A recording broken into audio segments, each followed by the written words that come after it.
Bonjour à toutes et à tous, content de vous retrouver dans cette vidéo. Je vous invite à l'écouter absolument jusqu'au bout, d'accord? C'est très important pour vous. Je vais vous expliquer aujourd'hui pourquoi vous devez arrêter de chercher un boulot, pourquoi vous devez virer le système. Si vous ne me connaissez pas, je me présente rapidement. Christophe, j'ai 48 ans. J'ai découvert Internet en 1996. C'est à l'époque à laquelle j'ai commencé à faire mes premières pages web.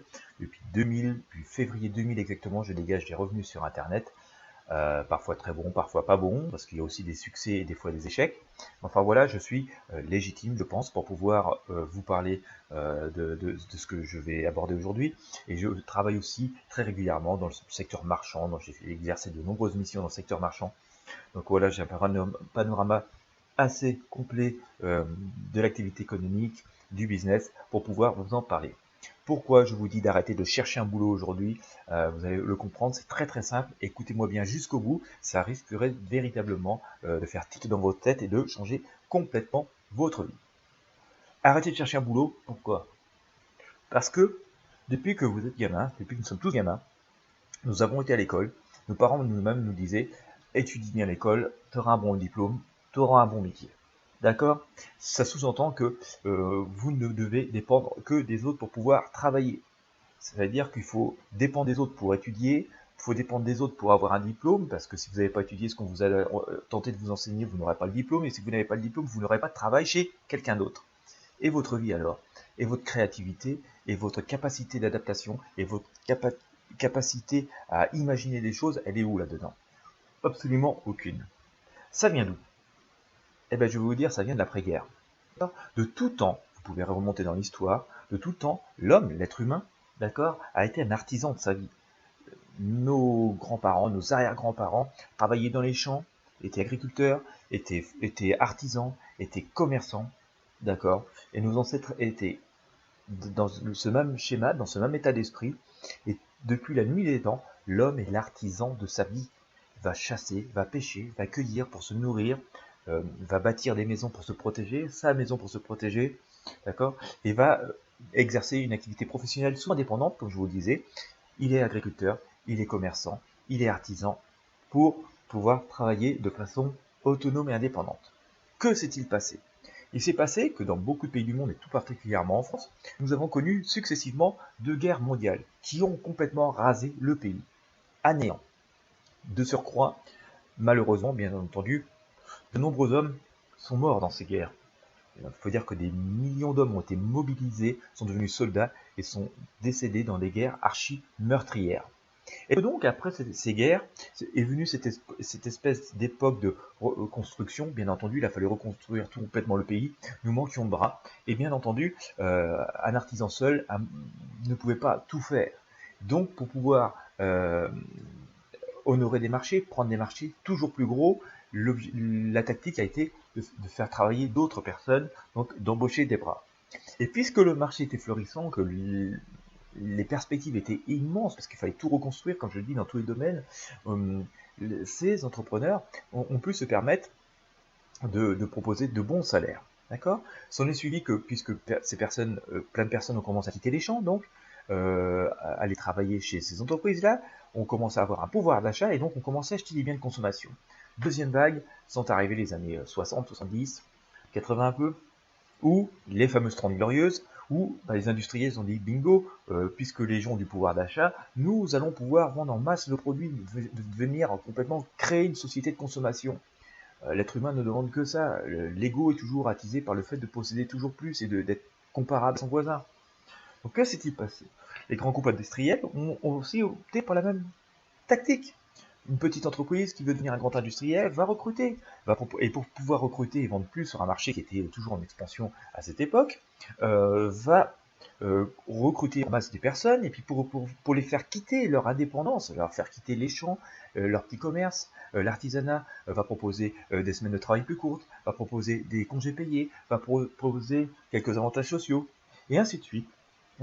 Toutes les personnes ont quitté les champs, ont quitté leurs petites entreprises, ont quitté leurs petits commerces pour aller pour céder au chant des sirènes et donc aller travailler pour des patrons. Voilà, ça a marché 30 ans. Vous pouvez reprendre l'histoire entière du passé humain, c'est ce qui s'est passé. Ça a marché 30 ans, mais depuis maintenant près de 20 ans, et surtout depuis une quinzaine d'années, on s'aperçoit que crise économique aidant, mais prévisible, que cette formule ne marche plus pour la plupart des gens. Les emplois sont de plus en plus difficiles à trouver. Les vrais emplois bien payés avec des vrais avantages, ils sont de plus en plus difficiles à trouver. Et d'ailleurs, vous-même qui m'écoutez, peut-être que vous êtes vous-même victime de ça. Que ce qui s'est passé, c'est que une fois le taux d'équipement des foyers atteint quasi son maximum, que les perspectives d'évolution du marché se réduisent forcément parce qu'on ne va plus rentrer que dans des marchés de renouvellement et non plus dans des marchés d'équipement. Les entreprises industrielles qui au final sont devenues souvent de très gros groupes financiers avec des intérêts très spéculatifs, on dit le seul moyen de conserver nos marges, de conserver toujours plus de profit, de pouvoir continuer toujours progresser de façon vertigineuse, c'est de faire des économies. Et d'ouvrir des nouveaux marchés. Les économies, c'était quoi? Ça a été de délocaliser les entreprises. D'accord? Ça a été de délocaliser les entreprises et puis d'aller travailler ailleurs. Donc en reproduisant exactement le même schéma que ce que nous avons connu chez nous, c'est-à-dire on va faire des promesses à des gens dans des pays où la main-d'œuvre est pas chère, pour qu'ils quittent les champs, pour qu'ils viennent travailler avec, entre guillemets, soi-disant, un peu plus de confort dans nos usines. On va leur proposer un salaire légèrement supérieur à ce qu'ils peuvent gagner. Et puis, en même temps, comme on travaille dans ces pays-là, eh ben, ils vont consommer nos produits. Et donc, ces groupes-là gagnent 2 fois de l'argent. Un, parce que ils ont de la main-d'œuvre moins chère. Et deux, parce que comme ils arrivent dans un pays, ils ont une ouverture de marché nouvelle et donc des possibilités de à nouveau rentrer dans un marché d'équipement, sans forcément complètement quitter notre marché, et donc qui leur permet de garder aussi notre marché de renouvellement. Où vous situez-vous aujourd'hui? Quand je vous dis arrêtez de chercher un boulot, c'est que vous comprenez bien que, comme je vous l'explique ici, c'est 30 glorieuses qu'on continue à nous vanter aujourd'hui, nous faisant croire que la plupart des gens vont pouvoir trouver des emplois comme ont pu le faire nos parents dans les années 60, des emplois à plein temps, bien payés, avec beaucoup d'avantages. C'est complètement fini, et du moins pendant une période au moins encore assez longue. D'accord? Donc ça veut dire aussi que quand on vous fait des promesses, on vous fait des promesses sur des décombres. On vous promet une mine d'or sous des décombres. Et donc, mon propos est de vous faire prendre conscience que si vous voulez vraiment un réel avenir, c'est peut-être de retourner en arrière, de retourner aux sources, de reprendre votre indépendance, de reprendre l'indépendance que les générations précédentes ont abandonnée et automatiquement nous ont inculqué d'abandonner, puisque, comme je vous le disais tout à l'heure au début de cette présentation, on nous a éduqués, nous tous, on nous a éduqués, nous tous, à devoir bien éduquer et apprendre à l'école pour avoir un bon diplôme, pour aller travailler pour d'autres. Et la gymnastique, elle n'est pas très simple dans notre esprit, évidemment. Être un entrepreneur aujourd'hui, dans l'esprit des gens, c'est presque quelque chose d'inaccessible d'être un mutant. Alors que c'est la logique même de nous-mêmes. Nous travaillons pour nous, nous vivons pour nous, c'est notre vie. Et c'est votre vie. Et donc, voilà, ça c'est très important d'avoir ça à l'esprit. Quand on a compris ça, on a compris que on va envisager son avenir professionnel, son avenir financier de façon complètement différente, de façon complètement autonome. Vous devez reprendre la main mise sur votre vie, votre travail, vos finances, votre argent, sur qui vous voulez devenir. Alors bien entendu, ça ne se fait pas tout seul. Bien sûr, il y a tout un système à déconstruire, il y a tout un mode d'éducation à déconstruire. Les personnes qui vous promettent de gagner des sommes fabuleuses par dizaines, par centaines, par millions d'euros sur Internet presque du jour au lendemain, bien sûr, c'est archi faux. Moi-même, j'ai toujours beaucoup travaillé, je travaille toujours beaucoup pour continuer à générer des revenus, même parfois pas très élevés, ça dépend des fois ils sont très élevés, des fois non. Mais dans tous les cas, il faut travailler. Et il faut faire preuve d'imagination, d'audace, de tactique et de clairvoyance. Mais si vous comprenez bien que votre vie vous appartient et que de tout temps, l'homme a été l'artisan de sa vie et que vous ne pourrez pas trouver des mines d'or sous les décombres, ou alors ça va être réservé à une minorité, il est temps que vous réussissiez, que vous preniez en main votre avenir et que vous deveniez vous-même un entrepreneur ou une entrepreneuse. C'est vital, il n'y a pas 36 solutions possibles pour pouvoir espérer un avenir plus grand, et vous-même prendre votre part de gâteau que les très gros groupes ont pris depuis très longtemps, c'est-à-dire en profitant d'un marché mondial. Et là, Internet est quelque chose de magique puisqu'il vous permet entièrement cette possibilité.